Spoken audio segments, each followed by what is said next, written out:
All right, welcome all you Chad nerds, dorks, fast boys, slow boys.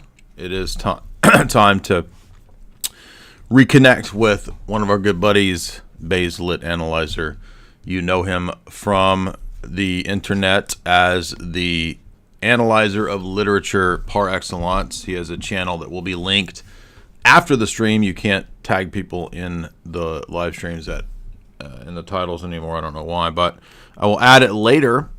And we're going to be getting into a couple films that I like. I actually like both of them. I see some people in the chat are already not fans of Weapons. I thought both films were good. But turns out that BLA has done a previous pretty extensive Prisoners analysis, I'm told. I didn't actually know he did one. I also have added Prisoners to Esoteric Hollywood 3, so it's a perfect subject for both of us to cover. And both of these films have a lot of similarities. But before we get to that, BLA, how you doing? I'm doing well, man. Thanks for having me. I really got a lot to say about these. I think that I was not a fan of Weapons. I have some I don't know about harsh, but I got some things to say about it. But I do think these two films go together in thematically. And Prisoners, I think, is an extremely dark film, but it is really well done. The New York Times came out with a list of the top 50 films of the 21st century. I didn't really agree with the list, so I came out with my own, and I put Prisoners at number 2 Oh, on wow. that list. So, What was uh, one? one was The Passion of the Christ, which is not on any lists.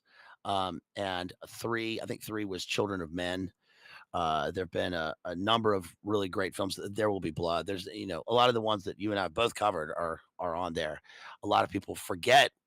The weird thing about the list is a lot of people look at the list and they totally forget what films were made in the 21st century because there's been a real dearth of great films made of this century. Right. And a lot of the great films tend to be pretty timeless, but movies made in the 20th century tend to be clearly put into a 20th century category. And now we have, in the last 20, 24, 25 years, we have a whole bunch of films that are completely unlike anything I think from the 20th century. And Prisoners has a lot that it sort of, I don't know, you could place it in a framework of other films, but it is so dark and so new. There's something so new about it, that I think it really should be placed there.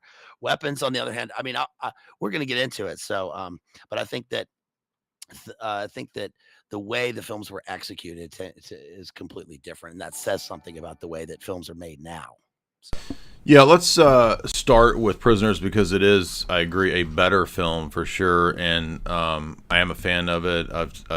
I remember watching it when it came out. I watched it again, and then I recently watched it before writing Esoteric Hollywood 3, and that's a perfect place to start.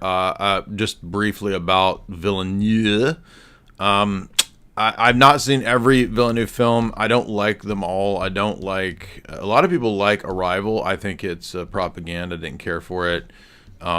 Prisoners is great. Enemy, I'm a big fan of that. I think it's really good. Sicario, really good. Fan of that. I do like Blade Runner 2049. A lot of people don't like those. So before we get into it, just briefly, do you like or dislike those that I listed? yeah, I think that this director, Denis Villeneuve, is one Of of course, the Dune. I love Dune, but go ahead. yeah, I think he's one of the great directors working today, and he's really improved. His movies tend to lead on to the next movie. You can see that they were all kind of leading up to Yeah. Dune, and Blade Runner 2049, of course, was. It's funny because I didn't know what to expect with that. Man, I figured it would be good because his films prior to that were solid in a way that most directors don't tend to. He has the same sort of template, but he reinvents his movies as they go on. And I think that Blade Runner 2049 really was like a launch pad for the rest of these movies. Because before that, I mean, when you go back to his early films like Incendies, if you've seen that one, uh, he was kind of an art house director. A lot of great filmmakers start off as art house directors, and then they go into his movies go into a real 21st 20 into the 21st century and into a kind of post-apocalyptic or a dystopian setting where we look at things with a brand new sheen to them. I did not think that Arrival was not in my top 50. I thought Charlie Sheen's The Arrival was better than Arrival. I thought that it was like, again, like you said, it was a total propaganda piece. And um, it had Xi Jinping, saving the world at the end, and the Gnostic egg. And I, it was too, I think the reason it was not good, though, aside from all that, was that it was too sentimental. There was too much sentimentality in the film. It was like saccharine and saturated. And that plays to a section of the audience, I think, that sort of relies on that sort of thing. But the rest of the movies are hard. I mean, Sicario is like a sick movie, dude. That movie's awesome. Yep. And so Blade Runner, and then Dune. I mean, I was very hesitant about Dune when I first saw it. I actually saw it like 4 times before I really liked the film for some reason. And then I was sick one day, and a friend of mine was like, "Dude, just if you're sick, just sit there and watch Dune. Just watch it all day." And I did, and it totally changed my mind about the movie. We went to see Dune 2, and there was a black lady in the front with a sleeping bag in the movie theater, and I was like, "What is this? Is she living here or something?" And then she like rolled up into the sleeping bag, and she was was the Dune worm. I was gonna say you found out that she was the worm. She's She the was worm totally emperor. Yeah, Alito, the worm emperor. Yeah. Lisa Nalgaib. She was yelling that in the theater, and I thought it was awesome. I thought it was really, really cool. And so, this one, I remember seeing this one in the theater, and this is one of his kind of earlier works, and I didn't really know what to expect going into it. I know it was like Jake Gyllenhaal. I like his movies. Whatever. So I went to see it because the previews didn't really indicate what this movie was going to be about. And it's so much darker than you could have imagined walking into it for the first time.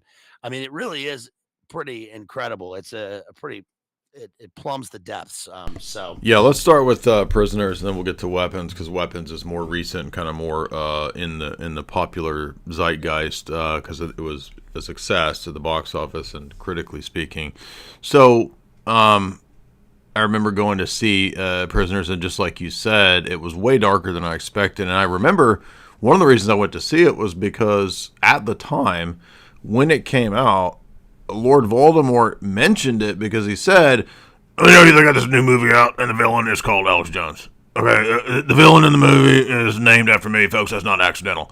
And, of course, Paul Dano is playing a sort of villain named Alex Jones, and I think it's interesting. I don't know if they really intentionally did that. It's possible. But that was the thing that made me think at the time, I need to go see this. And I'm thinking, okay, this is some sort of murder mystery. And as you noted, I'm sure most people in the audience have already seen this. It does end up being way darker. I think you could argue it is a kind of occult film, although the occult or the satanic is not explicit in the film, because we end up thinking maybe they're just angry boomer atheists now who are going to teach everyone a lesson due to the death of their child. But then we have all these other elements that seem to come in, like mind control, trauma-based mind control, ritual abuse, the programming through mazes and the use of mazes. So it definitely goes, as you said, in a very dark direction. I think few people noticed, and I'm not sure what to make of this, but Gyllenhaal does wear a prominent Freemasonic ring in the movie as a detective. So going into it, you think that it's one thing, and I think everybody was kind of surprised. There was also an interesting theme very early on in the film between Hugh Jackman being the father who loses the daughter, and then of course almost loses his own life, but he's a prepper, and they make specific reference to various Christian sort of evangelical principles when he's taking his son hunting at the very beginning. And you go down, you see the basement, and he's got all this prepper gear everywhere. When I saw that initially, I was like, oh, here we go. We're going to have, everybody who's a Christian is some sort of evil idiot, fundamentalist, into the world prepper. It didn't exactly go in that direction. There's a little bit of it, though, because, of course, when the daughter is shown gone and she's disappeared, this sort of sends Hugh Jackman into a rage. and he becomes a kind of vigilante where he wants to exact his own justice, his own vengeance. He's going to, you know, waterboard and torture Paul Dano until Alex Jones, until he gets the information out that he wants. But the thing that I think rescued it from that anti sort of Christian perspective or anti fundamentalist perspective was that, well, Hugh Jackman's actually kind of right. It's almost like everybody who's kind of on the trail just kind of has a piece of the puzzle, and we as the audience are kind of on the journey of a maze. And so the movie is a kind of a maze, and we're trying to figure it out. And we all kind of have these pieces of the puzzle, but as we notice with Gyllenhaal, which we'll mention in a moment, sometimes the things that are sort of the key elements of the puzzle, or the things that put the puzzle together, they're actually in our face the whole time, and that's what Gyllenhaal mentions. And I'll let you give your take. Well, we have different characters who are lost in different sections of the maze, and they don't know that they're in them. And we see this, we see it on the medallion, a kind of talisman from the guy that they find in the Exactly. basement, The, who well, is he's a the Catholic priest who has actually abused boys. well, the Catholic priest. So there are different layers to the maze.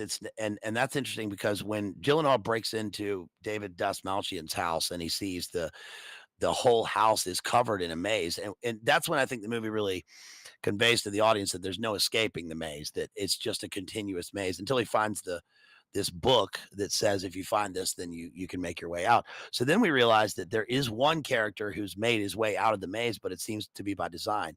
Then we find ourselves in along the journey, like you were saying, with different pieces of it. We find that at one point Gyllenhaal has nothing to do, so he starts knocking on doors of all the offenders in the region, and then he in the zone, and then he finds this Catholic priest. Catholic priest is seemingly in his own maze of guilt and alcoholism and creeperdom, and he's lying face down in his own house. And then we go behind the fridge into an abyss. We find this other section of the house that's in a basement, which is mirroring the later outside prison under the car at the demon woman's house. But when we go down there, we see this guy tied up in a chair, and we're wondering who is this? And so we learned that that guy is the guy in the picture who is the boomer stock guy who has the medallion on with the Winnebago, who went to the priest to offer his confession and says that he has unalived 16 human Right. people, we'll say. And so apparently there's even layers of creeps in the movie. There's the creep, and then there's the Right. creep who is even worse, that he left tied up down in the base. And he tries to tell the cops this is what happened, but he's also lost it. He's also kind of catatonic, like Paul Dano's character is. Um, we see characters who return to the crime scene. We have the character who returns to the vigil. We have characters who return to the house. We have red herrings. But what's interesting about this movie is that it's not like the normal.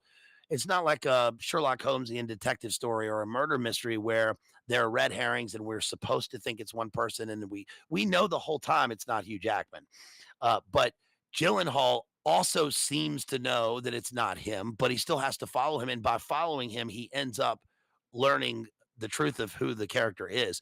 He's, like you said, Hugh Jackman's character is also right, because this sort of is where I think the movie represents different layers of how complex humanity is, because the reaction I think that most people would have right away when their kid goes missing is exactly what Hugh Jackman does. He goes Right. insane. And that's one thing I think that is sort of lacking. We don't see that in news stories a lot of times. We don't see people a lot of times, you get the dad of the person, and they come up and they're all calm and they give a speech, and it's been a day. In this one, Hugh Jackman is insane. He waits for Paul Dano to get released, and he attacks him physically in the parking lot. Then he goes and takes the law into his own hands because he thinks that nobody else is doing it. But then what happens with that is that he ends up in his own prison, and he realizes, I think, that throughout the thing that there's a scene where he gets on his knees and he prays and he's saying the Lord's Prayer, but he can't say, forgive us those who trespass against us, because he's locked up, because he's got this guy who's locked up in a waterboard closet. And the again, the irony is that he himself is going to end up in almost the same exact Yes, position. each character in many ways is in some kind of a prison. That's right. And I think that the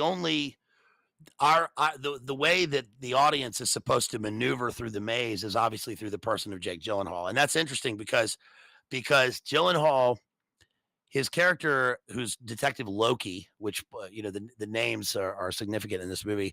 He's a kind of he's not a trickster, but he's kind of navigating between two worlds, and I think that's the deal with the occult symbolism and he's got his neck tattoo. It's like it's not a black sun, it's Right, not a sun wheel, but it's like a sun with a cross in it, and then he's got the Masonic ring. He's got runes tattooed on his. right. Speaking of runes, he's got runes tattooed on his knuckles, and I think this shows that he's kind of a liminal character. He's like a psychopomp.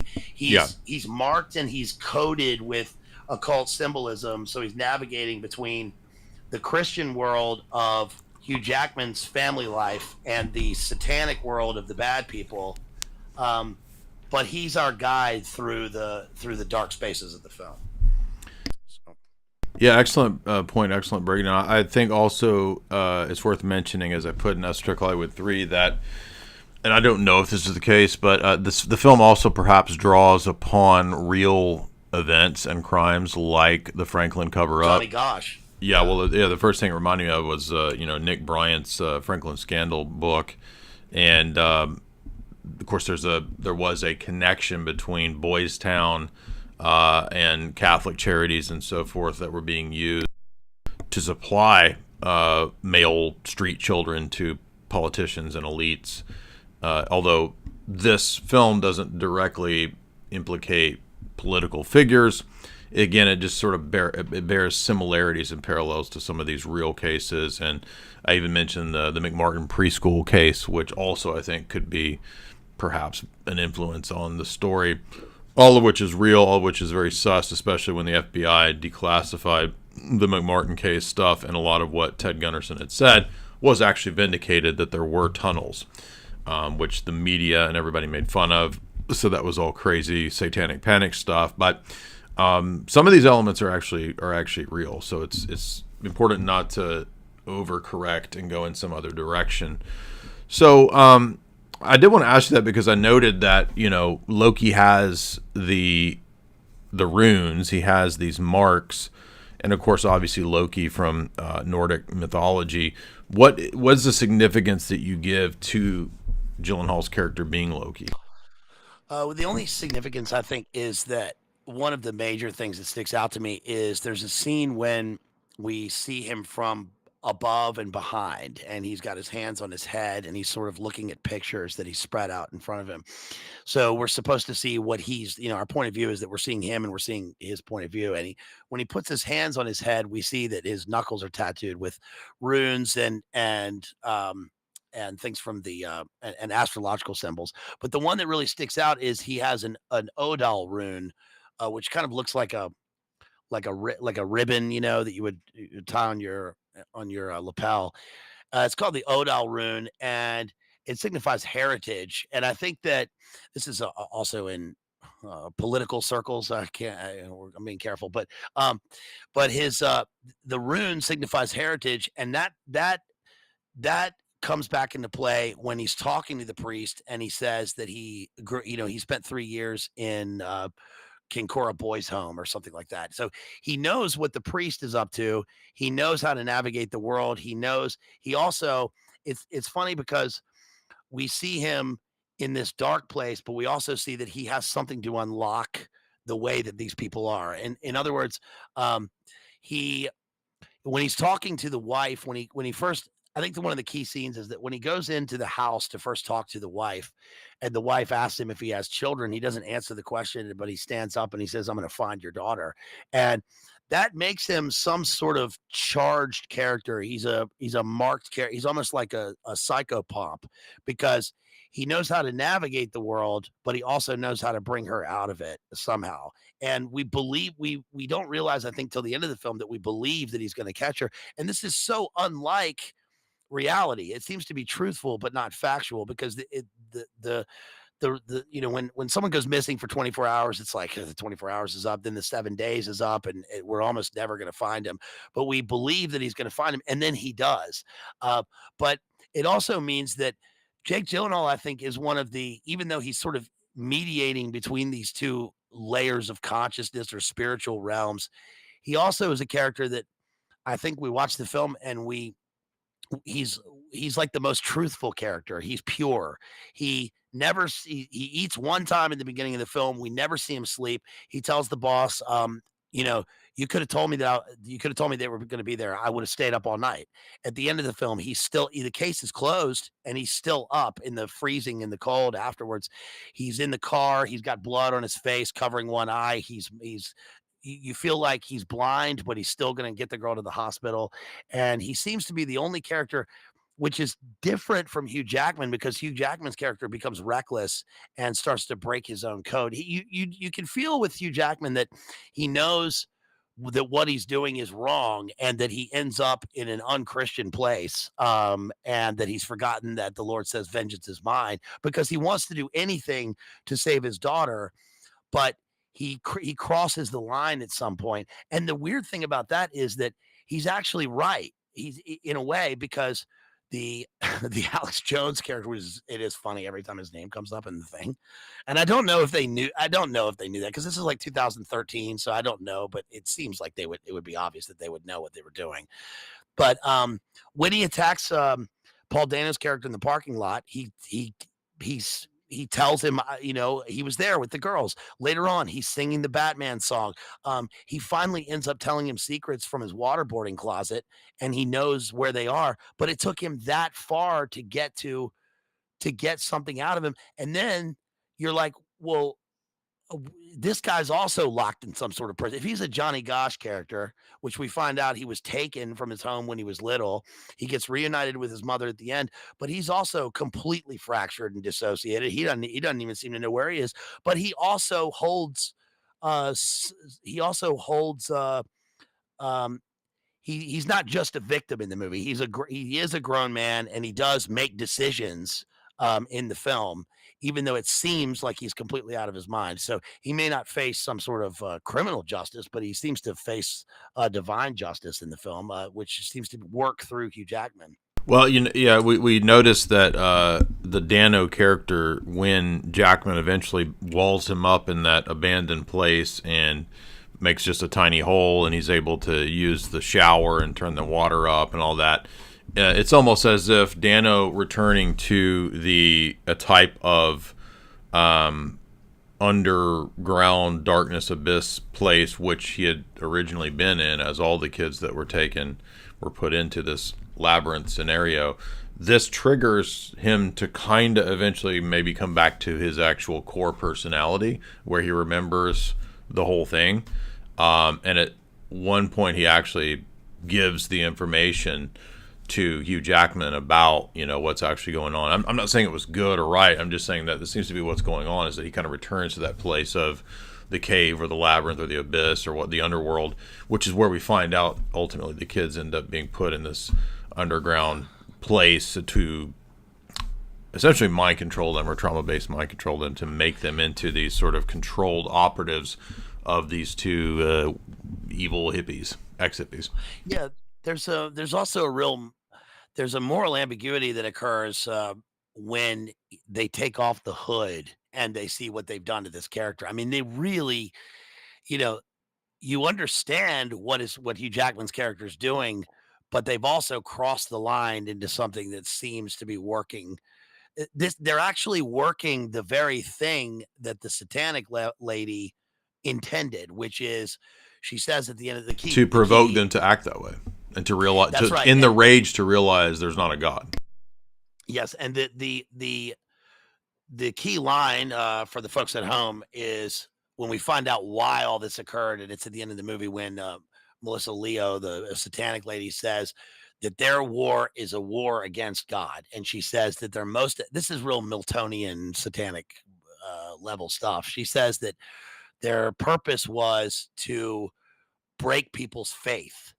So it's specifically aimed at people like Hugh Jackman, and she actually succeeds for most of the film. She doesn't fully succeed, Right.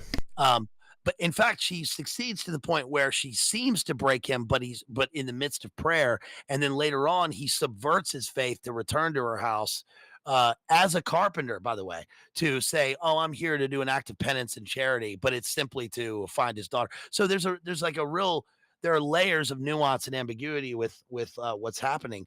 I think one of the other key scenes is when Terrence Howard's wife, they bring her to see what's happened. She sees this man they made into a hellbound mutant. I mean, he's just totally broken. And her response is like, keep going.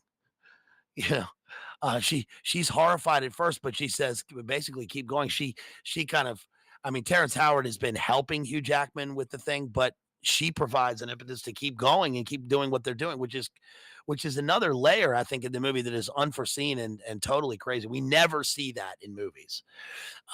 In fact, it goes so far that Hugh Jackman ends up leaving the hospital, running away. There's all sorts of things. There's the alcoholism, right? That there's the house. There's this father had committed suicide. There's the relationship with his son. He ends up turning on his son in a way. He tells his son, "You're going to be the man of the house," but then he turns on him. And you notice that when that happens, when he turns out of the house, he knocks over the girl's dollhouse as if their whole house has been toppled over. There's the violation of the house where the guy sneaks into the houses in this act of uh, he's trying to recreate the events that have happened to him. There are the snakes and the serpents that crawl over everybody. There's the relationship with Jake Gyllenhaal between his boss, where this is a unique movie again because we always have the boss who's like, you're 5 days from retirement, or who's like, you can't keep doing this. You're breaking the rules. And this one, he tells his boss, "Fuck you. I'm gonna, you should have done this, and I'm gonna keep doing what I'm doing." And the boss was like, "Okay, I trust you. Keep going with it." So.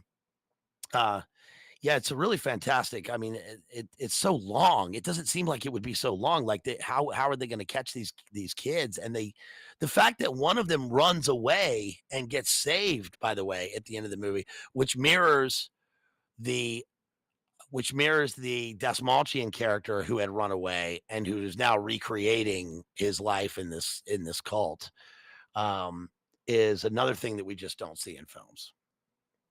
Yeah, I think also it's worth mentioning labyrinths and labyrinthine symbology. In the ancient Egyptian world, the labyrinth was an image of the underworld.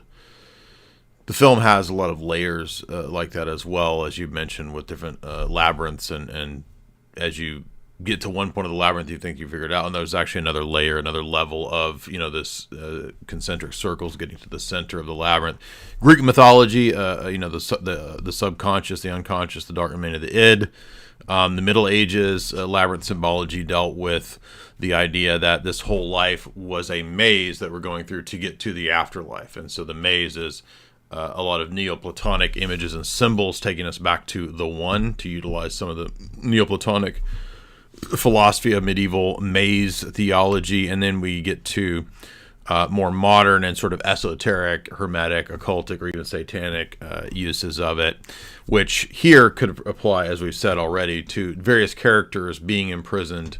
They themselves are prisoners within this maze, and we are also on the journey, as you said, with Gyllenhaal to solve it. And the overall goal this is, I think, the big twist that nobody expected, was these elderly hippies who had undergone I think they lost their son or something, but at one point they seemed to have been sort of Jesus freak people, almost like maybe they were Jesus, the Jesus revolution in the 1960s, the Jesus people of California, who many of these hippies had converted through evangelical movements. This is actually the origin of the Calvary Chapel denomination, the Vineyard movements. They all come out of the 1960s and 70s Jesus people stuff.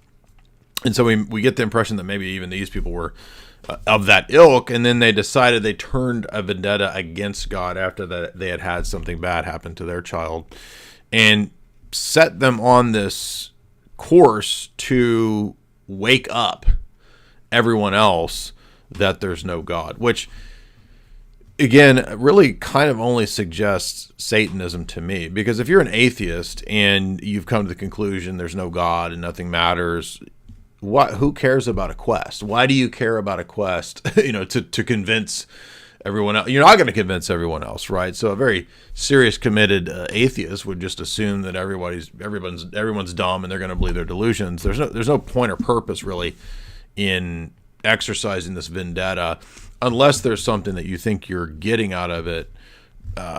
But here, they're not getting famous. They're not doing anything other than causing very heinous, traumatic actions to happen as, quote, a war against God, which again suggests more of a satanic approach. And even though the film doesn't explicitly mention the satanic, they do when they go to what was the guy's name? The guy's that has that's recreating his whole background. Bob. Yeah, the movie is Bob. When they go to his sort of hovel that he's living in, they find books and texts that actually are shown on screen that discuss, like I forget the exact term. I put it in my Invisible Man, finding the invisible man. Yeah, and I think there's something also that's shown that mentions like mind control or trauma or something like that. The detective has read the book, talking to Jake Gyllenhaal, and he says it involves mind control and trauma. Yeah, and again, we think that this is going in one direction, and it just like a maze. Oh, we actually get turned around in the other direction, and that was a good foil, right? Because we were thinking, oh, this is the guy. He's the weird creeper. But we're taken out of that into other directions. I think it's interesting that it mentions, in the context of the mind control and all that, the cocktail of, I forget what it was, like LSD and ketamine. Yeah, so they actually talk about the cocktail that's used, which actually, again, when you talk about LSD and that kind of stuff, you're talking about CIA-based mind control. You're talking about things like the Finders. Again, this might also bear a lot of similarities to the Finders case as well, if you're familiar with that. The black goo drink that they make them drink reminded me of the scene where Nick Cage ends up with the LSD maker in Mandy. It was like the same exact, hyper LSD drink. Right. And I see the movie as, I didn't see it as atheistic so much as theistic Satanism. I mean, Yeah, you're right. that's what I'm They saying. Yeah. Yeah, they don't mention it in the movie, but it has all the hallmarks of I mean, it's Miltonian, it's Dantean. Um, one, it's, and I'm stealing this, but the difference between what C.S. Lewis says that the difference between Dante's Inferno and T.S. Eliot's Wasteland is that the wasteland is where you trudge through the wasteland, but it's truly a wasteland. It's a wasteland getting through it. It becomes ugly. Whereas going down the nine circles, crossing the abyss into the ninth circle in Dante is beauty. It's hellish, but there's a kind of a terrible beauty to it. And two of the characters that he comes across in the Inferno are Minos and the Minotaur. And it's worth mentioning that the Minotaur is at the center of the maze and is fed children, so he doesn't kill Minos. And this brings to mind The Shining for me, because Jack is lost in the maze at the end of The Shining. Right. And he is trying to, Danny, he's trying to trap Danny in the maze. He becomes a beast character. And the interesting thing about this movie is that the beasts are all hidden. And it has all the hallmarks of book one of Paradise Lost, because Satan says at the beginning of the book that, the reason the serpent makes its way into creation is because Satan hears about this thing called creation above them after the war in heaven. And so he makes his way up as the serpent to try and invert, subvert, and pervert God's creation in any way they can. They're going to heap sin upon them forever by doing this. And the person who is his confidant is Beelzebub. And in the scene where he goes into Bob's house and it's covered in mazes everywhere, he uncovers these snakes, black snakes all over the house, and he finds a Beelzebub pig's head in the sink. So there are flies. He's the Lord of the Flies. There are flies everywhere. And like you said, it's sort of a a red herring in the sense that we think that he has the children's clothes and accoutrement, and instead it ends up that that's what he was doing, breaking into the house so he can recreate this. Also, they dig up the yard and they find mannequins with their faces caved in, real satanic shit, which is obviously supposed to mimic what he saw in real life when they were in this basement of this house.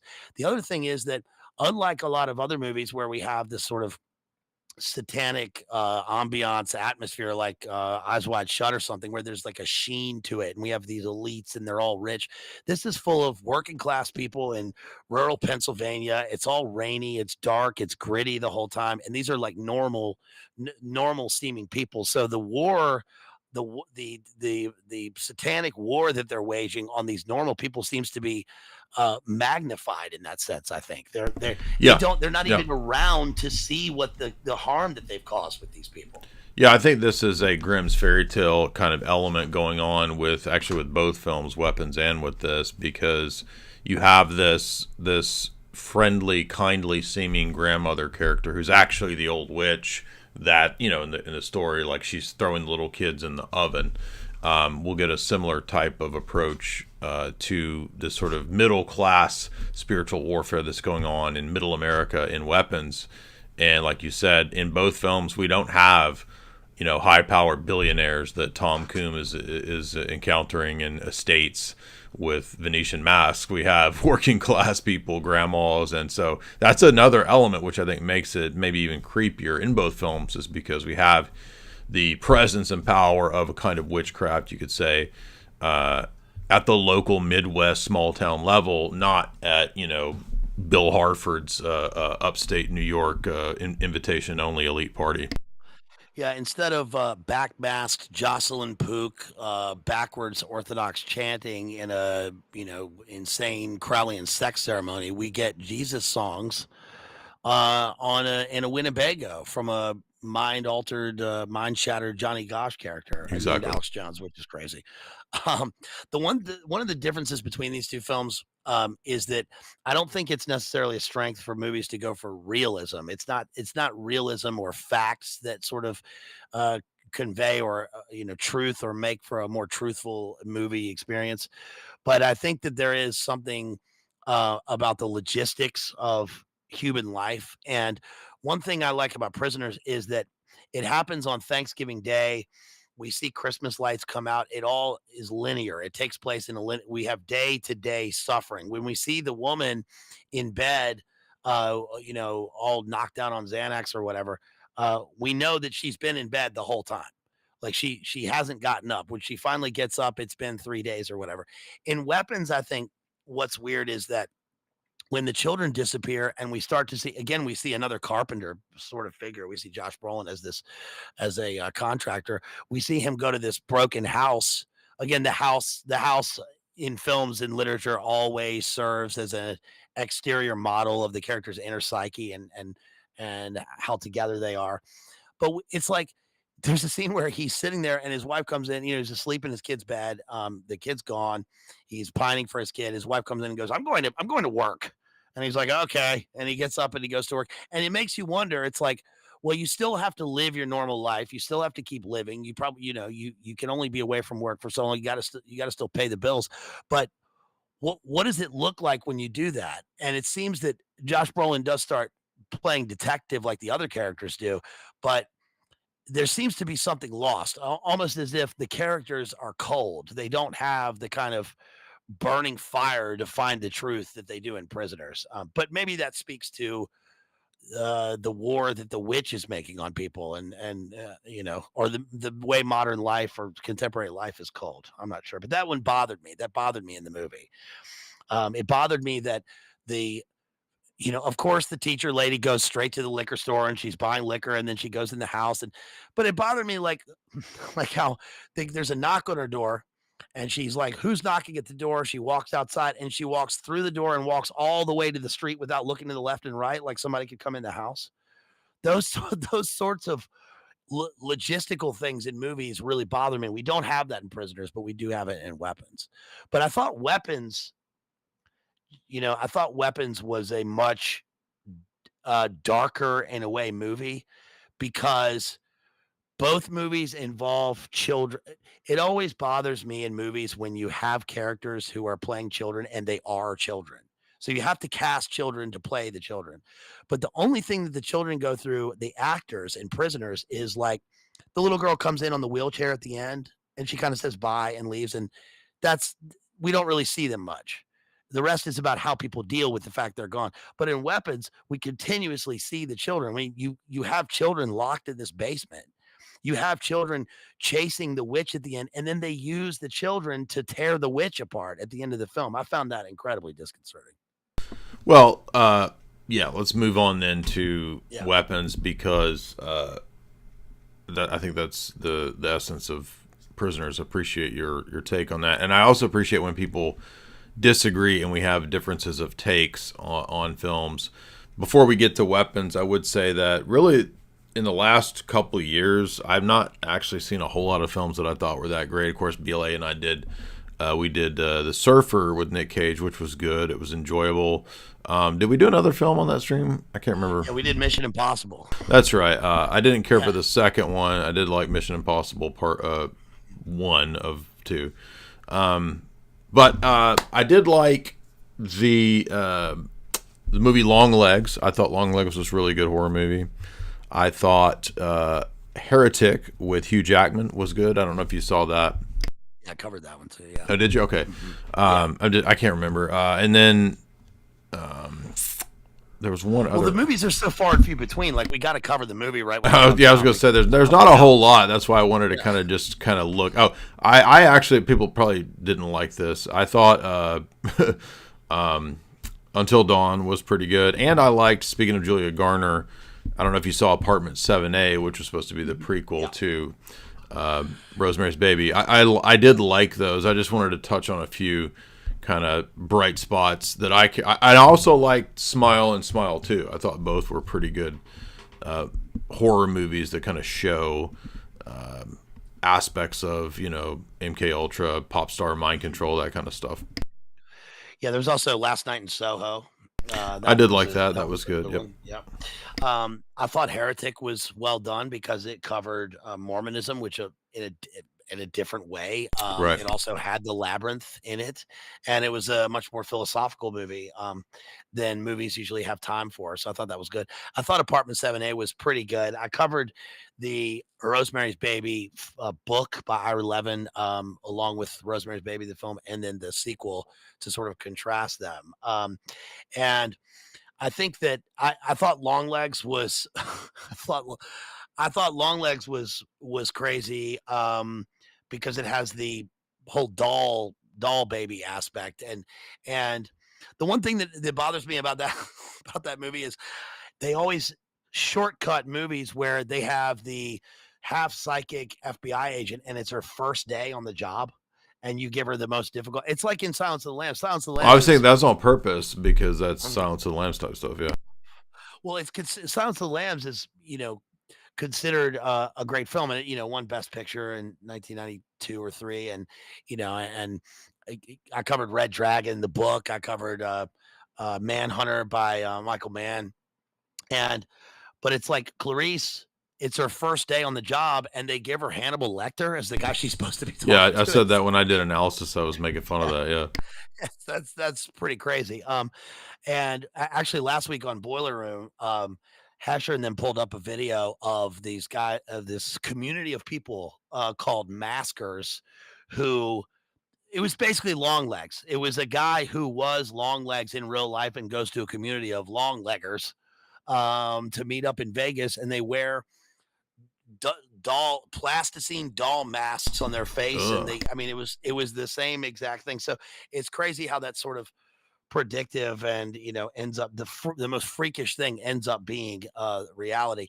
I think that the two, I thought Midsommar was gross, but I thought that the two best horror movie, I didn't like horror movies when I was growing up, and now I think we've found ourselves in a place where horror movies continuously end up being the most revelatory films. They're the best done. Well, we live in a horrific age. That's why.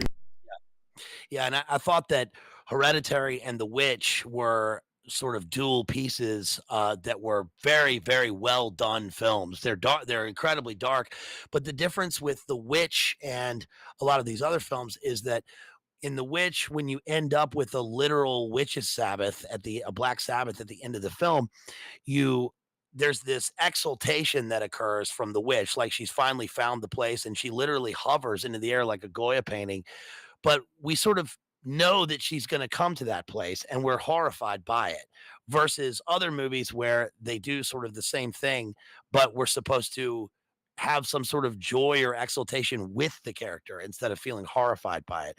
So I thought those were two really well done movies. Also, the thing about those movies is that they both end up with a climax where you don't imagine that they're actually going to go to the place where they go, and they do.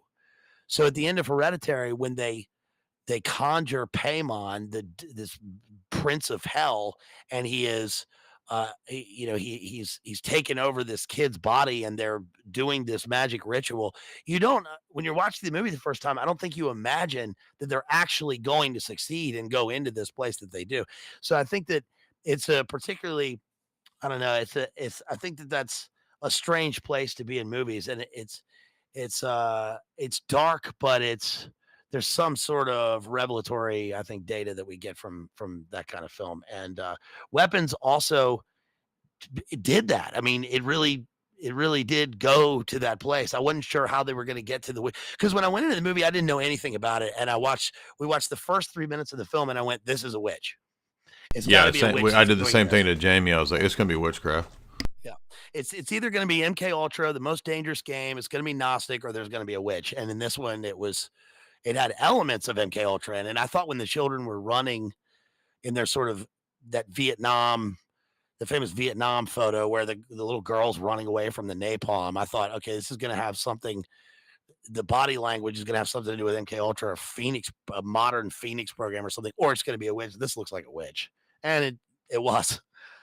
Yeah. So Before we get into some of the movie nuggets, I do want to talk a little bit about both because we mentioned Longlegs, and it seems like for the new reigning horror queen, there's a competition between Micah Monroe and Julia Garner, both of whom seem to really be kind of the queens of horror, interestingly. And of course, with Micah Monroe, she really kicked it off. I mean, she's in other like student films and whatnot, but It Follows, which I thought was a really good horror film. And then she's kind of followed it up with a consistent horror movies, right? I mean, The Guest horror movie, Watcher horror movie, Longlegs horror movie, Significant Other horror movie, and I don't know if you've ever saw God as a Bullet, but once again, this one is explicitly satanic cults and human trafficking. Did you see God as a Bullet? no, I haven't seen that one. I actually recommend everybody should watch God as a Bullet. It's hard to watch, but it's like revelatory. Why do you think they have these two specific actresses who have sort of gotten to fill this role? I mean, this is different from the blonde bombshell of Psycho and that role. It's different from the kind of final girl or the scream queen. I think and it's not just like a millennial or Gen X sort of thing that people can see these characters in them.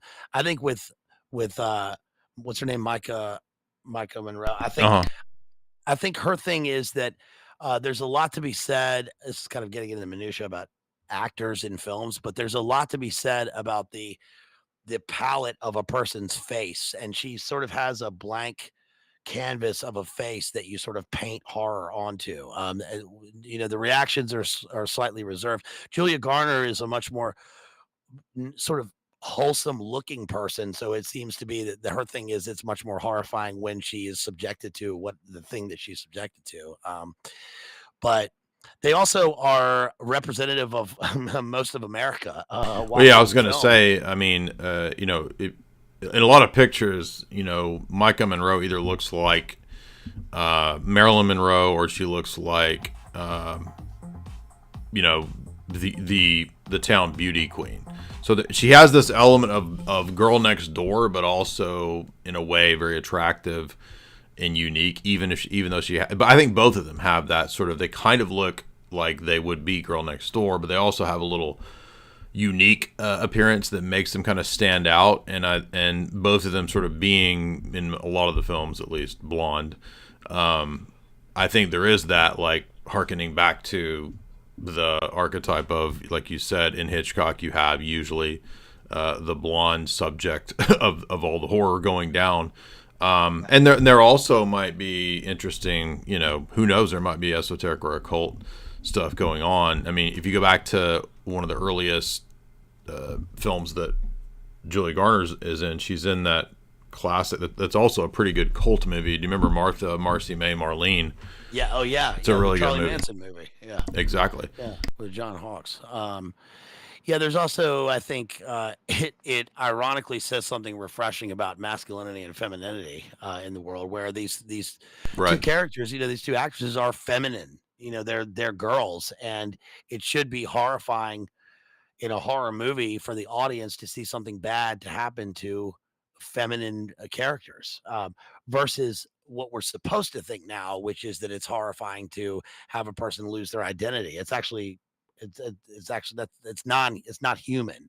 And so watching these two characters go through what they go through, I think, is supposed to be anathema to a normal person's sort of your Yeah, that's a good yeah. point. Right. Yeah. Yeah, if you and one last thing I want to mention too. I think we'd mentioned this between you and I, but the movie The Guest. Did you see that? That has Micah Monroe and Matthew Crawley from Downton Abbey, Dan Stevens. Have you seen The Guest? Oh yeah. I'm trying to remember which one it And was. that is a MK Ultra super soldier explicit, creation of a Phoenix program kind of assassin where he kind of goes haywire and short circuits. But yeah, go ahead. When I think of Dan Stevens, I think of that literal MK Ultra movie he's in, Cuckoo. Yeah, I didn't like Cuckoo. Yeah. I was hyped for it, and it ended up being this really kind of lame ass sort of feminist thing, so I didn't care for it. He's just he's like, I don't know, he's He's cuckoo. He's Swiss Jose Delgado. That's it. Yeah, there you go. Exactly. Yeah. Okay, so yeah. I apologize. I'm getting us way off track here with all the different tie-ins. So Weapons is, just to kind of set the stage here, oddly enough, directed by Zach Krieger from Whitest Kid You Know, and I was always a fan of that. One of the best sketch comedies of the last several decades.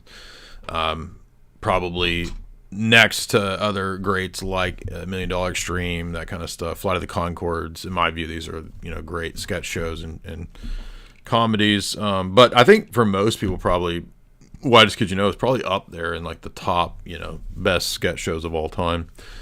And he did, I didn't even realize this until looking up for this film, but he had done Barbarians, Barbarian of 2022, which was a fun kind of ghetto horror based around an Airbnb. That was a fun one that Jamie and I enjoyed. But you can see, of course, some parallels between Barbarian and Weapons. And the reason I'm pointing out why he matters is because I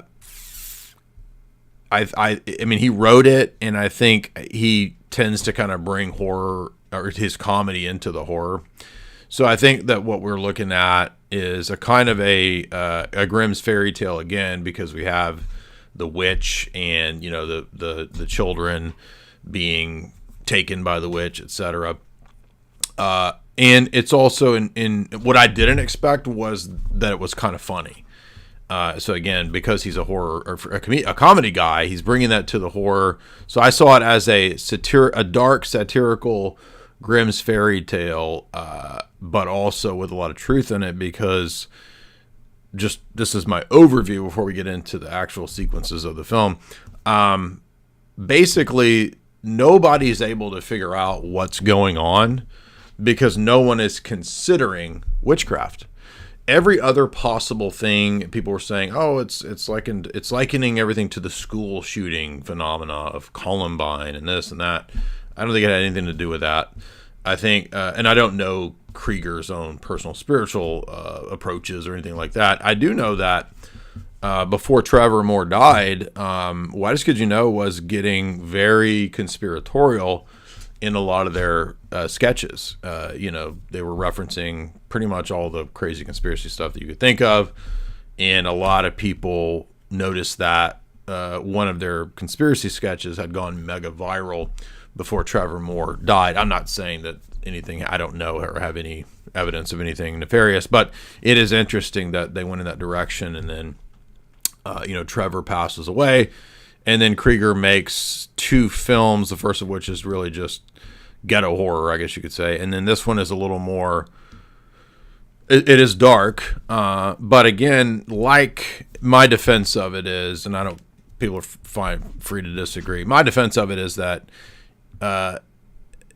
with any fairy tale, you have pretty gruesome elements, and the purpose of the gruesome elements is a kind of a warning.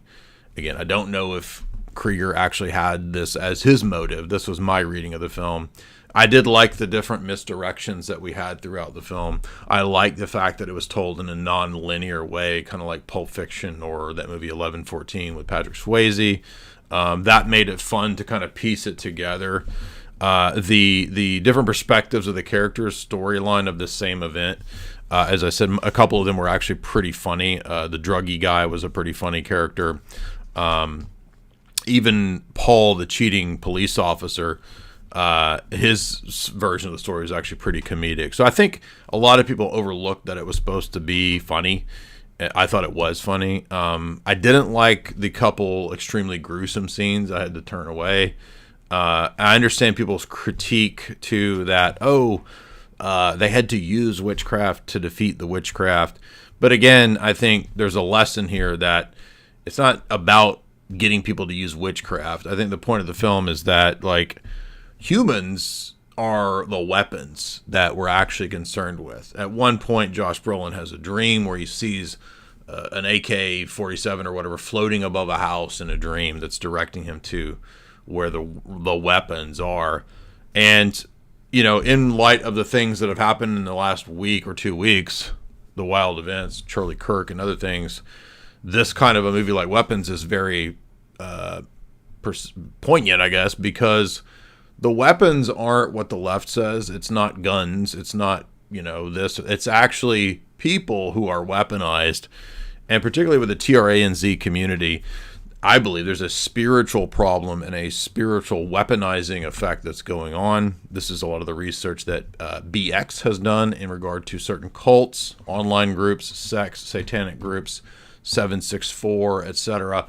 The accelerationists have this approach of weaponizing people, and that's the real weapons here, not guns and not this and that. So I didn't read it as a literal invitation to witchcraft, but as a satirical Grimm's fairy tale warning us about the fact that the real delusion going on, even in small town middle America, is not corrupt politicians or a teacher that's stealing students. No, it's spiritual, and people are under a spell. So I love the aspect that this film is about pretty much everybody being under a spell, and it's not figured out until Josh Brolin actually starts to listen to things like his dreams, which in the film kind of symbolize listening to the transcendent or to the spiritual or spirituality.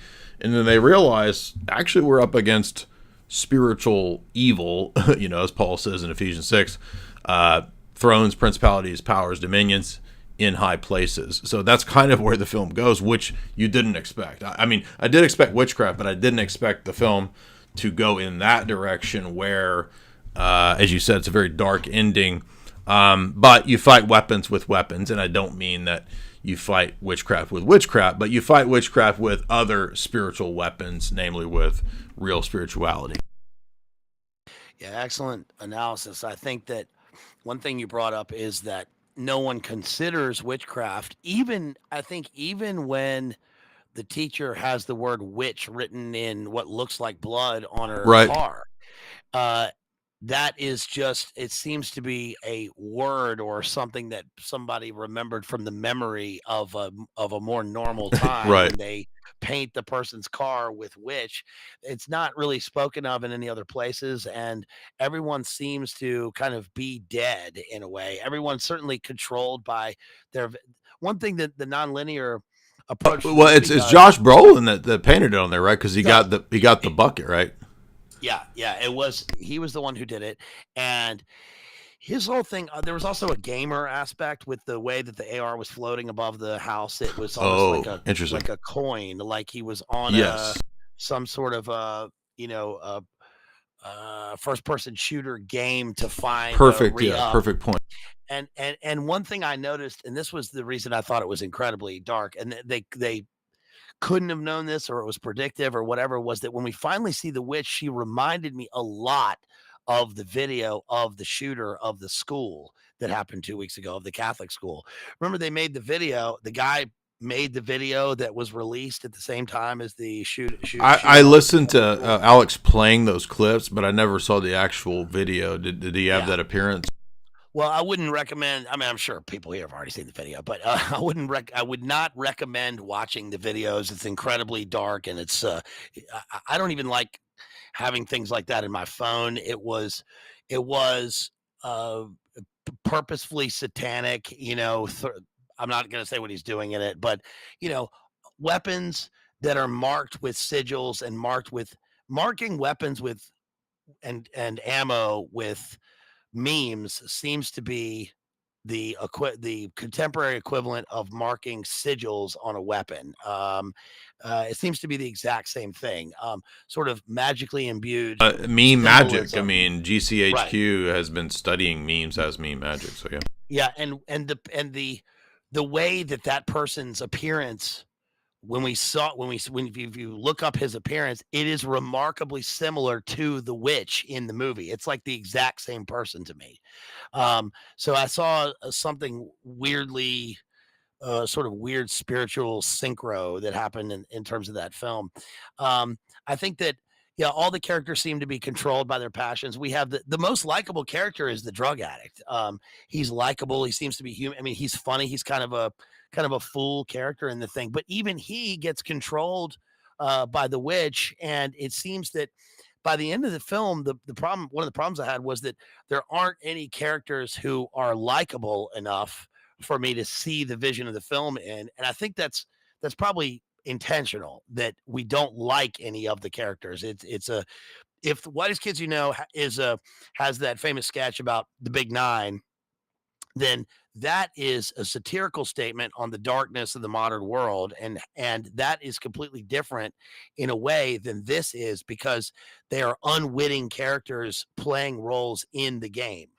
And I thought of the Black Eyed Children, like the kids in CAGES in the basement of the film. Um, the sort of Vietnam aspect of it.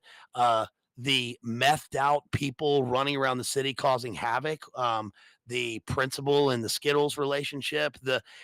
It sort of has everything, and I think that the ultra violence in the film also was gruesome and bothersome. I think that if there's the a symbolic purpose of that, I suppose, would be to say that this is a kind of stylized ultra violence that really impacts the audience, in the sense that this is the result of what these things are. It's not just that people are disappearing. It's not just that people are running wild, but that it results in maximum violence, maximum corruption of the body, maximum destruction, and it's repugnant to look at. So there also doesn't seem to be much redemption in the character. I wanted the drug addict character to have some sort of redemption. Even when he's breaking into the house and stealing the silverware, I was like, this character's still lower down on the totem pole than the other characters are. The schlub cop, I thought, was a perfect counterpoint to Jake Gyllenhaal's character in Prisoners. One is like almost pure cop. One is purposeful. It seems like we're with him on the journey. He's going to get the people. And the other one is cheating on his wife, waking. It's also funny in movies, like the guy went out drinking one night. He stayed with this girl, and now he's too hungover to even get in the car and go do anything. I mean, I thought that was I thought that was Well, a little much. yeah, I mean, But go ahead. no, I think that the characters were and again, I think that that's probably purposeful that the characters are completely controlled. And if the movie says anything, it's that if it says one thing to me, it's that in a world without Christianity, the characters ultimately witchcraft is ultimately about characters finding a thing. It's a sort of a lens through which we see that people worship themselves. They want to be empowered, so they find power. They find power over other people, and they find power over the most helpless people, which is sort of what happens in the film until I guess it turns on them.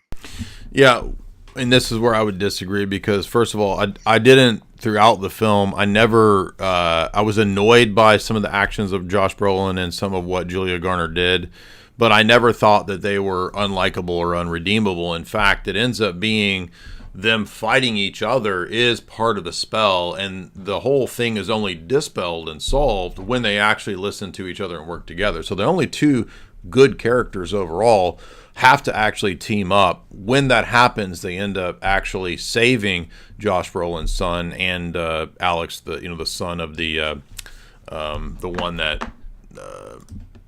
Let me fix the audio levels since somebody's complaining. Yeah, the son of the child that's not under the witchcraft, right? The witch's nephew or whatever he is. Was his name Alex too? I think somebody in the chat said it was. Yeah, that's wild. It is. It's Alex. Yeah.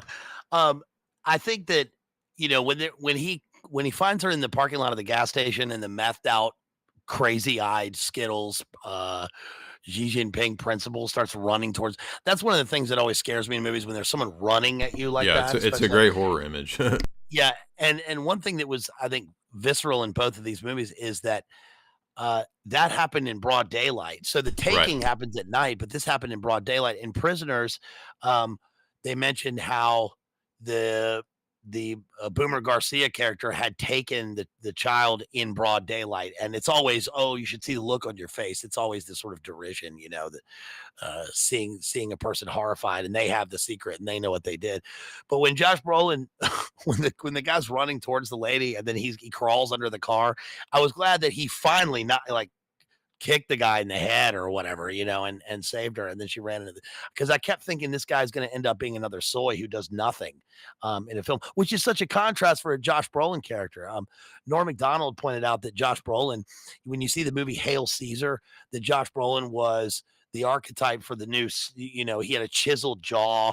He seems to be this strong character who's like knocking people around. And George Clooney was the soy character in the movie who gets like thrown into a corner. So I was glad that he didn't end up being that. But you're right, they do work together in the film. I just I was really disturbed by the way that Alex, the kid, was treated in the movie, that he's forced to sit there and watch the forks in the face and all that stuff, and he's got to go to school, and he has to live his normal life while he's got this witch at home. Oh, that's probably entirely truthful though. So Well, yeah, and again, what are some of the effects of the spell? Well, the people can't speak. They become complete sort of mind-controlled zombies. They rush at you to kill or to bite or to eat you. We don't exactly. I mean, are they zombies or just like maniacally possessed individuals? But they also can't speak, and it's explained at the end of the film that after they had broken the spell, that a couple years later, some of the kids even began to speak again. So they were healing after this traumatic event.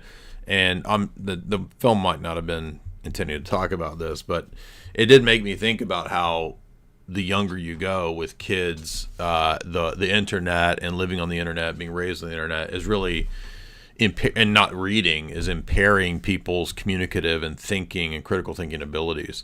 And so if we think about this as a story about how we're actually in a spiritual warfare against evil entities, then, to young children like the Alex character who are essentially innocent that are exposed to and see all this trauma, it's kind of the way in the world that young kids are seeing right now, right? So they're seeing an insane sort of traumatic world And as I think the film is trying to say, even if it doesn't explicitly say in a Christian way, is that you're really only going to be able to beat evil or spiritual evil with a spiritual power.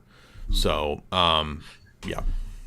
Yeah, I think that Karunka obviously did something to people, and it sort of did a twofold thing. One, it made people who didn't seem to speak much before speak very loudly. A very, I mean, look at the riots, and that's what I saw in the film was the people running around like that. It was like Portland or something. And the other is that it made younger people who were forced to cover their face, and and anyone knows that teenagers who have something terrible like this happening at home often do not speak. They're just completely silent and blank and expressionless. And one of the most alarming things that can, I think, happen to children. And that it seems to be that kind of both things happened in the movie, which was interesting because the witch character is so dynamic and loud. Like, she looks loud. She's a loud looking person, and I think it like most horror movies now. She looks like a clown too. Yes. Like, yeah, the most horror movies tend to do this now, where they show you that uh, there's something to be said. I think this is a lesson, especially for younger people, that you really have to navigate the world by trusting your gut. It's like that old thing that like your dad would tell you when you're walking down the street at night and you see somebody coming your way and something doesn't feel right, just cross the street. Women are told that all the time. And we see that's increasingly gone away because we're supposed to trust people no matter what. Because if we see that they don't look a certain way, then we don't trust ourselves. And so, I mean, look at the bus incident that just happened.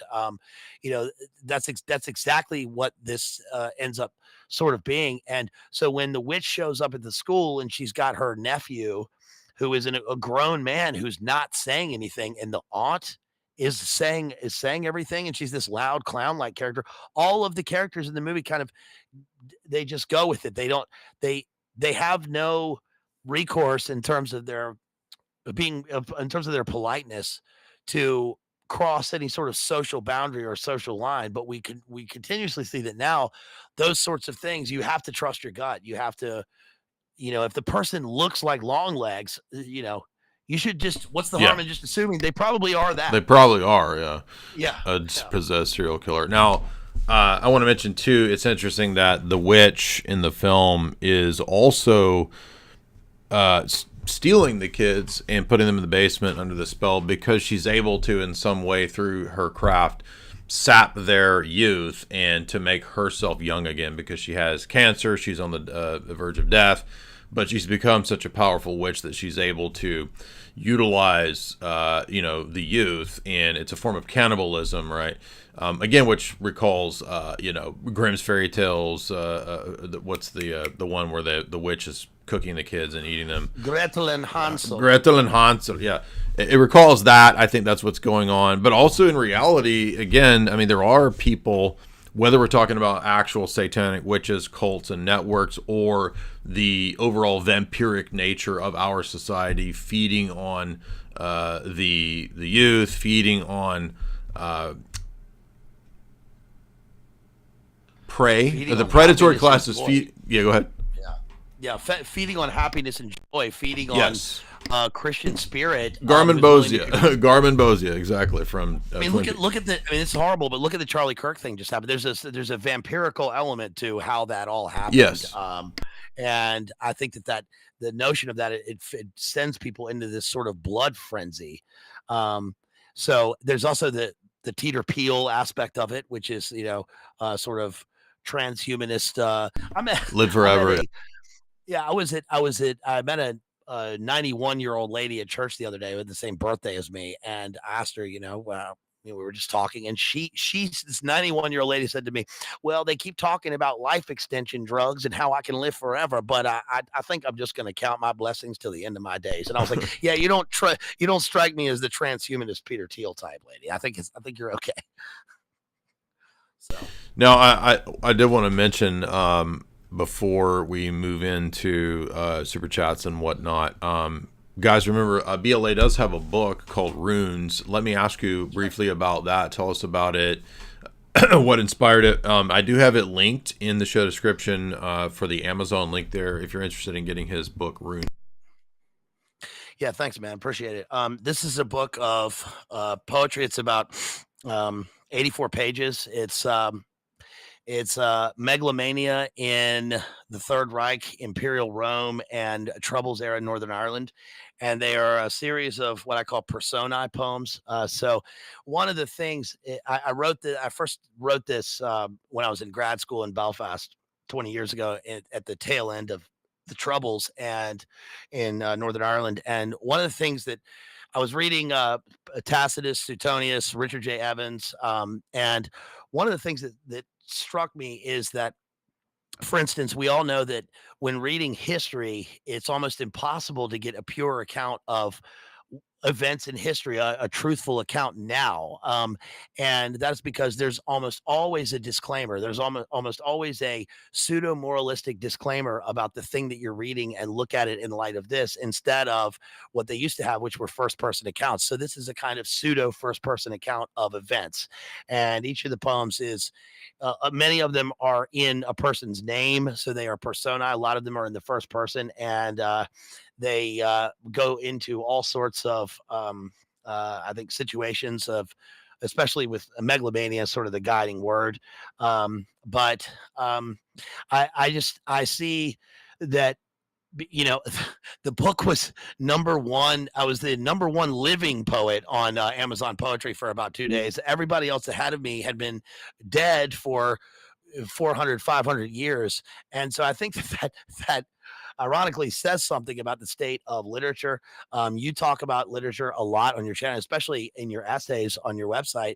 And I think that it's important that we look through the lens of sometimes of a kind of fictional, historical fiction, or parables for the thing in parallel. So sometimes it's difficult to look at specific events from what we read because we can't get anything truthful anymore. So we look at them in parallel. So I hope people will buy it. It's called Runes. Runes came up today. They've been, these sorts of things come up, but runes are signposts of Nordic vocabulary where letters are imbued with the kind of spiritual potency and in a pagan sense.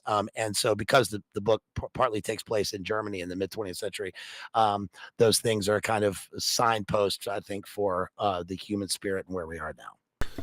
Awesome. And like I said, I've got it linked and I put it in the chat. It's in the show description. By chance, did you see Ballerina? No, I haven't seen it. We meant to go see it, but it already left. We gotta go see it. That's the John Wick spin. It is not what you expect either. I've seen the other John Wick movies, and I think I did a podcast on those a couple of years ago. And I mean, they're just kind of action movies for the most part. There are some odd references and parallels, especially with the sort of guild of assassins that now we learn is a little more like a mafia and perhaps a little more like a kind of cult or coven. And in this one, they explicitly sort of bring in some of the tropes and themes and imagery of MK Ultra, programmed assassin type stuff, and we find out that no, it's like full on cult. So there were and runes and these sorts of things also come into play, including witchcraft, which I didn't expect because Baba Yaga, who's John Wick, but also a manifestation of this sort of feminine divine assassination justice through Ana de Armas, which it goes in some odd directions is what I'm trying to say. But runes and witchcraft popped up there that I didn't expect. And I also wanted to mention, as the super chat here says from Jeff, $10, the point made about the substitution of memes for runes is an excellent observation. Thank you, gentlemen. Yeah, there was some years ago, right around it, even before meme magic was a hot topic through Jordan Peterson talking about it, particularly in regard to the usage of the Groyper frog meme to promote Donald Trump via 4chan as a sort of joke candidate before the 2016 election. Again, they were studying even at GCHQ, which is the British version of the NSA, the use of meme magic and how memes can function in that same kind of way. like any icon or iconographic representation. They might call it image magic or idol magic back in the day. And Orthodoxy has a similar idea. Of course, we don't think that they're magical, but that there is a truth and a power to iconic imagery, iconographic imagery, to convey messages, meaning, and truth. And the other side, the evil people, do the same thing. So memes, icons, imagery, image magic, so to speak, is another big part of this, with the element of runes. Yeah, the group in the 20th century, the NAZIS, really convey this with their heavy reliance on symbolism, and this was uh, maximally effective. And one example, of course, is the Sig rune. They use the Totenkopf, the death's head, as the badge on the hat, of skull and bones. But the Sig rune, which is supposed to look like a lightning bolt and is for shock trooper, stormtroopers, really sort of conveys this sense, mixed in with Wavelsburg Castle and the Black Sun and all of these things, where you have a society of people that use these. I think what's there's a there are a few poems in the book. I should mention, by the way, that when people, I'm not trying to change anybody's idea about poetry, but one thing that I think is important to note is that most people probably will never own a book of poetry in their house, and so I tried to, you know, th- I didn't try to make it this way, but one of the things that's effective in language is the violence of language. Language is ultimately onomatopoetic. It has a kind of the words mimic actions, and we see that language is so important. We think and dream in words, but in terms of where society becomes divided and united, often has to do with language, and so that becomes potent, especially in terms of a militant usage, in diction. And that particular group in the 20th century, which mimics the very same thing in imperial Rome, is again packed in and loaded with symbolism, which is ultimately militant. And so that is a kind of proto version of meme magic now, which I think is going to, unfortunately, become more prevalent in terms of what we're up against. I think in the world. Another thing is that I need to see Ballerina, because the stunts are done by Jackson Spidell. He did all the stunt designs for that, and for John Wick, he's John Wick's stunt double. That was my sister's prom date for high school. Oh, wow. It's crazy. Yeah. Arvidui, $5. ILY. Slowboy Whiteboard, $2. Check out Dangerfield's book, Runes. We got that linked. Rachel Wilson, $5. Everybody should subscribe to BLA's channel right now. He is one of the underrated streamers on YouTube. I will give that link if you're watching this later. It'll be tagged in the description after the stream. Jethro says, JD and BLA, we need a Larry Nickel impression from both of you. See who's better. Well, Hillary was a witch, and I wanted to tell you, Alex, that Hillary's a witch. She was. That's just my normal voice. She was stuffing babies into the carcass of a pumpkin. Exactly. That's good. Let's see. We might have some super chats over here. Let's see. Storm the Cat, $10. I have seen a lot of horror movies, but the only piece of media that has really spooked me was David Bowie's final album, Black Star. That's funny. It is creepy. I felt that it was satanic. It kind of made me feel messed up for a day. Yeah, I'm not a big fan of that album.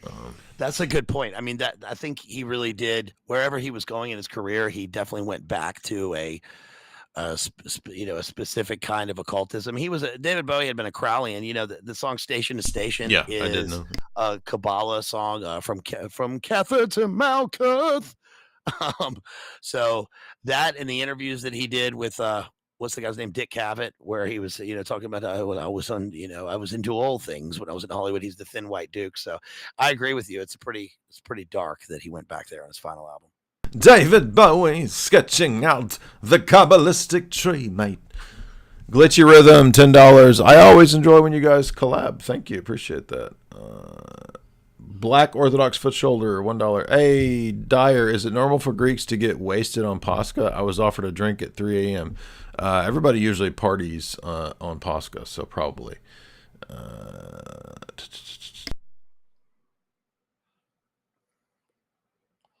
Okay, I do want to mention and ask you to before we go. I was reading something, so I was kind of preoccupied, but I was able to watch here and there as when Jamie was watching Eddington, and she took a lot of notes. And I want to know what your view of Eddington is, because it was really bizarre, at least the things that I caught from it. What did you think? Well, at first I thought, like Sam Hyde says, that this was another Ari Aster film, a guy born July 15th, another one of these guys, as Sam says. We had both covered Nosferatu. Did he do? No, that was Eggers. Eggers and Ari Aster I get confused with, but I didn't know what to make of it. I was kind of worried about going to see it because I thought it was just going to be another critique of, of people like us or something. It was going to make the guy who is an anti Karunka guy into a crazy guy. And it did do that, but it covered kind of a full gamut of the situation at the time. It seemed to be a kind of anti or meta or dark fairy tale for the time. And one thing that it ended up doing was the one key scene in the film was when we all of a sudden get a point of view of a private jet with a group of MK Delta operators or something that moves into the town. And I think my take is that the entire thing is about the people who are not in the movie, and that is the people that are running the data center. So the data center is run by the tech overlords who push a kind of chaos through this town as a test case, and it brings out all the various elements of conspiracy world, including the kind of lost single boomer wine mom with the daughter who gets lost to a Charlie Manson cult guy, and who ends up they're like cute. They're Q-tards, and then they get in with like this new agey kind of Q shaman type of bro. Yeah, and she ends up as the what's Trump's White House staff, the chief of staff lady's name? She ends up as that kind of lady.